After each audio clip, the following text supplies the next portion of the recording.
भगवान कह रहे हैं ददासी, जो तुम दान देते हो, दूसरों की सेवा करते हो, उसके भोक्ता मत बनो, कर्ता मत बनो। कर्ता कैसे नहीं बनोगे? हमारी वस्तु हम दान देते हैं, नहीं नहीं, प्रभु की वस्तु है। त्वदीयम वस्तु गोविंदम तुभ्यमेव समर्पय। आपकी दी हुई वस्तु आप इस रूप में आए, आपको दे दिया। ये भगवत शरणागति पुष्ट होने का उपाय भगवान कह रहे हैं। यद तपस्यसि, जो तुम साधना कर रहे हो, जो तुम तपस्या कर रहे हो, वो सब मेरे को अर्पित कर दो। अर्थात तुम्हारी पूरे जीवन की, पूरे दिन की जितनी चेष्टाएं हैं सब भगवद अर्पित होनी चाहिए। इससे तुम्हारी शरणागति पुष्ट हो जाएगी। यद करोसि यदस्नासि यद जुहोसि ददासि यद तपस्यसि कौन्तेय तत्कुरुष्व मदर्पणम, मेरे को अर्पित कर दो। अब ध्यान रखना, अब अपनी कमी की चिंता नहीं करनी, क्योंकि हमने भगवान को सब कुछ अर्पित कर, और कमी रहेगी नहीं। कमी रहती है अहंकार के कारण, भगवत विमुक्ता के कारण। फिर भी आपको संतुष्ट करने के लिए कह रहे हैं कि जैसे हम अपना मकान किसी को दे देते हैं, तो मकान में जाले लगे हैं या टूटा है या कुछ भी बिगड़ा है, अब ये सारी जिम्मेवारी जिसने मकान खरीद लिया, ले लिया, उसकी होती है। वो मरम्मत करवाएगा, वो सफाई करवाएगा। ऐसे ही हम अपने तन को, अपने मन को, अपने प्राणों को, अपने जीवन को जीवननाथ प्रिया प्रीतम के चरणों में समर्पित कर दिया। अब हमको बेपरवाह रहना है इस विषय से। अब हमारा क्या होगा हमको ये चिंता नहीं करनी। अगर चिंता है तो शरणागति नहीं हुई, अगर ये चिंता है कि मेरा क्या होगा तो शरणागति नहीं हुई। सोचो, संसार में कोई तुम्हें प्यार नहीं करता, मान लो बात। जो प्रिया, जो प्यार करके अपने महल में रखे, सुविधाओं के द्वारा तुम्हारा भरण पोषण कर रहे, तुम उनके प्रति रोना नहीं आता? उनके प्रति तुम्हें ये गुस्सा आता है कि ये प्रतिकूलता क्यों दे दी, हमारी ये अनुकूलता की बात थी, अनुकूलता क्यों नहीं दी?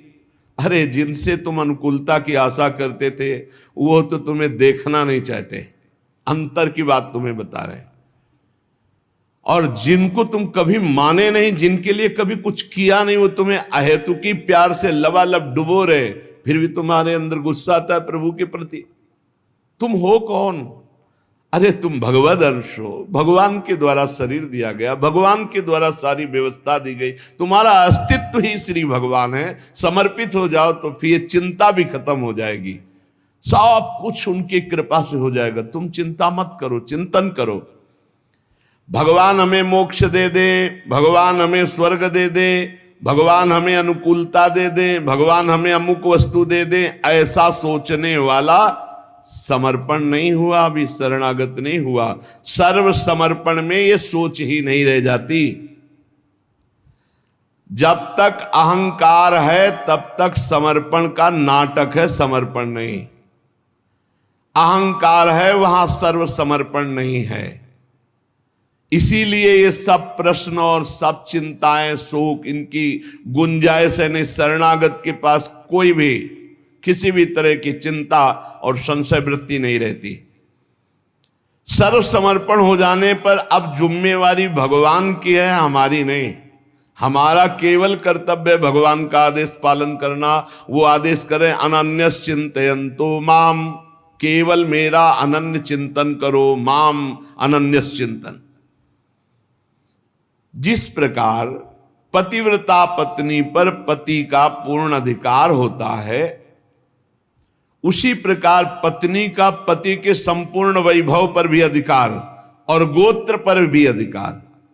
वही नाम, वही गोत्र, वही संपत्ति। जिसके जीवन में भगवान के प्रति समर्पण आ गया तो उसकी ठसक हो जाती। तुम किस गोत्र के हो?